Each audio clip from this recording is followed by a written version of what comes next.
Ladies and gentlemen, good afternoon. This is Brock Beard coming at you from the Toyota Save Mart 350. It's Thursday today and there is no track activities planned, although I do see the Winston West drivers have their cars out on pit road. I don't believe they have any practice sessions today, but there might be a possibility of that later in the afternoon. What I want to let you know is just a few more updates about the weekend right now. I have 2 interviews set up with drivers through my work at Front Stretch. I can't tell you which drivers they are, but just as an inside information, I'll tell you that they're both Toyota drivers. I know you're requesting a bunch of other drivers as well that you recommended that I would interview. I haven't ruled that out either. These are just going to be 2 interviews that I'm going to be able to do face-to-face. I definitely plan on just browsing the garage and talking to whoever will talk to me, and this camera as well, if I can get it to that point. Anyway, I just want to let you know that I'm going to do some filming around the track here, get you a few shots and get you ready for this weekend's race. There's a little bit of things going on, like I say, with the Winston West drivers. I haven't seen any of the Cup trailers here yet. I saw one for Front Row Motorsports over by the entrance, but I think it's the only one that's shown up so far. I think most of them usually show up in the evening. But in the meantime, I just want to let you know that things are going well. Got the pit pass, and we are all set to go for the 22nd annual Toyota Save Mart 350. Stay tuned.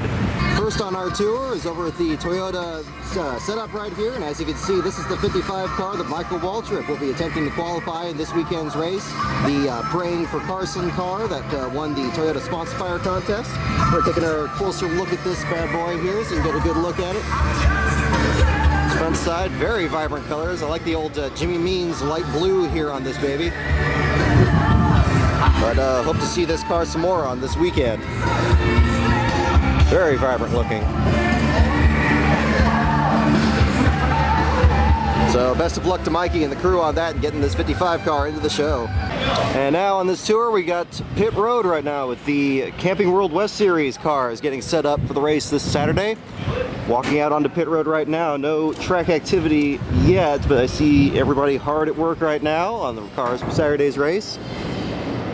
See a few more up the track here. As you can see, a few of the souvenir trailers have also showed up. They're in the paddock, or some of the team trailers. I believe those are souvenir trailers. It's hard to tell from here. Taking our look up the track here. Yeah, this is very awesome right here. This is the right through here in the garage area. I've been to this track almost every year since '92, and this is the first time I've been down to this part of the park. I want to take this opportunity to thank Front Stretch once again for the pit pass on this trip. This is really awesome to give you these guys shots, so make sure to give them a shout as well, not just the comments below, but thank Front Stretch as well for this opportunity. And here comes another entrance. Very busy right now. I need to make sure I keep looking behind me not to get run over. So, moving on. And here is the start-finish line here at the Infineon Raceway, where soon, after 110 laps, give or take a few green-white checkers, we'll see the winner of the Toyota Save Mart 350, as well as the winner of the Camping World West Series race. Here is the starter's stand right here in front of me. I'm not quite brave enough to go up there right now. I don't want to scare anybody in the officials booth right now. Welcome to the Sanctum Sanctorium. This is the media center here at the Infineon Raceway. As you can see, it's right at the front stretch here. You can see the front straightaway and the checkered flag area from here. And as you can see, everybody's got their little setup here. You got TV screens to show you the race. I think they're showing replays of the 2009 race right now for the TNT broadcast. So, on part of the weekend, I will be in this area. I'm not going to be in here on Sunday, as I've mentioned, but I will be up in turn 2 on that day. But hey, still interesting to see what this looks like, huh? Once again, as I've said, I'm working here for frontstretch.com. As you can see, here's the setup they have right now. They got pen and paper and internet access, and here's a great view of the track. Looks right across the track into the entrance to turn 11, and boy, you just can't beat that view. So once again, huge thanks to frontstretch.com. This is so exciting. Still in the media center, and check this out. Here is the trophy that will go to the winner of the Toyota Save Mart 350. The bottle of Cabernet or whatever on the top there with the wine kegs. Definitely a different trophy from the Harley J. Earl, but we have our own traditions here up in Northern California. So very cool. And here is Victory Lane at the Infineon Raceway. It's fenced off, so I'm not going to try to walk in there. But hey, most hallowed ground in Northern California outside of Alcatraz. There's some you don't see every day, herding sheep on the hill outside of the front stretch here at the Infineon Raceway. Can't get that at Bristol, I'll tell you that for sure. Now up next here, this is the tunnel that leads from the outside paddock into the infield paddock on the inside of turn 11. This used to be a bridge that you see in a lot of the old clips where it goes over the front stretch right in front of the start-finish line. That was an old rickety thing, was shaking all the time. I remember it scared the heck out of myself and my family as kids. But we got through here, and now they got this tunnel in about 2001, 2002. And not only is it much easier to get through, but it provides some very much needed shade. It's getting warm out there. Coming out of the tunnel, this is the view looking back at the track. As you can see, some of the trailers. There's Nemco Motorsports. There's Front Row Motorsports trailer up there. We got Jeff Burton's down here. I saw Paul Menard's, the Penske ones back here. And then you look at the merchandise trailers. This is the busiest part of the track. Not on the racetrack before the race. This is usually choked with fans on race day. And, oh my God, Danica. Never heard of her before. All right, one of our final stops on this trip before I head back is the inside of the Winston, or the Sprint Cup garage. Oh, I'm so used to that old name. Too much nostalgia. Look at this. Soon, this thing is going to be slammed full in just a matter of hours with the rest of the teams and the equipment and everything else that'll make the Sprint Cup Series ready to go road racing for the first time this year. You can see great windows looking out at the tracks. You can see any track activity. If one of your competitors wads it up in turn 11, you can quickly modify your qualifying setup. And as you can see, this doesn't necessarily fit all the teams. We have 46 teams that are going to be attempting the race this week.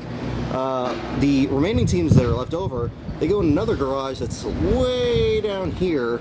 It's not that building, it's the cafe, but there's another building that's right next to it around this area. I'll pass it on the way out.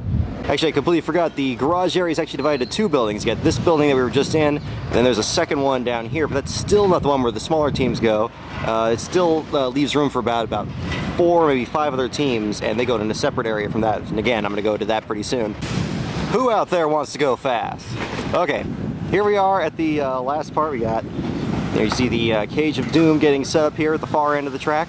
And right next to that is the place where they got the tires set up right now. This is actually the garage where the last 4 or 5 teams get set up here that don't fit in the other 2 garage areas. You don't see anything in there right now because they're working on the tires right now, but by tomorrow they're going to have some of these cars set up for qualifying, and then usually the remaining teams, they'll be able to fit in the other 2 garages, which are right back over here. So the great thing about this though is that when you come to this track, there's a walk-through area here. You can see this, you can probably just barely see the chain link fence there. The chain link fence runs right along this area, and usually you could catch some of the other haulers and some of the smaller teams there for an autograph. So if you're ever here at the Infineon Raceway and you come down to this area, what they do is they have a pathway that connects the main grandstand area over here over to the Raceway Cafe that's over here, and the way you get through there is through this area, and it passes you right by the garage area. And the coolest part again is you see some of the NASCAR smaller teams, and they're always happy to see you, so make sure to give them a nod if you come down through here. There's Jimmy Johnson's tires. They're going to be wanting to keep a close eye on those right now. That's why they have them at the front, I suppose. Or look out for your favorite driver's tires down here. Look, there's a 09 for Jan Magnussen's tires. So those are going to be, hopefully those will be extra famous at the end of the day. Here's the ones for Dave Blaney's tires, Michael Waltrip's, and 07 PJ Jones. Another thing that's great about the Infineon Raceway is the incredible amount of motorsports history here that often gets overlooked. Usually every year they have a historic car that's set up in front here over at the Wine Country Motorsports shop, which is over next to the Raceway Cafe. This is off of turn 11, by the way. And every year they have a car set up here. You see that they have a cloth set up over it. But if you take a little peek here, you get kind of an idea of which car this is. And those colors should look fairly familiar. I'll try to get a better shot of that when they reveal that officially. Okay, well that's going to be about it for today at least. I just want to let you know that it's still on Friday. I'm still definitely going to be doing the starting grid. I'm going to be doing the editing after I come back from doing work here on Friday, and hopefully it'll be up at the usual time, if not maybe a little bit earlier, a little bit later. I'm not exactly sure, but I am definitely going to be doing it. In the meantime, I'm still going to be doing some work for Front Stretch. I'm going to try to get some more videos up if I can. Otherwise, make sure to stay tuned to frontstretch.com as well as to here for any more updates from this track. I'll see if I can update any other way I can over at YouTube in the meantime. Hope you've enjoyed this look at the track, and hope you're motivated to come to this track as well. It really is a very exciting track that doesn't get its due, and I hope you've seen that from this video so far. Anyway, in the meantime, I will see you with the starting grids.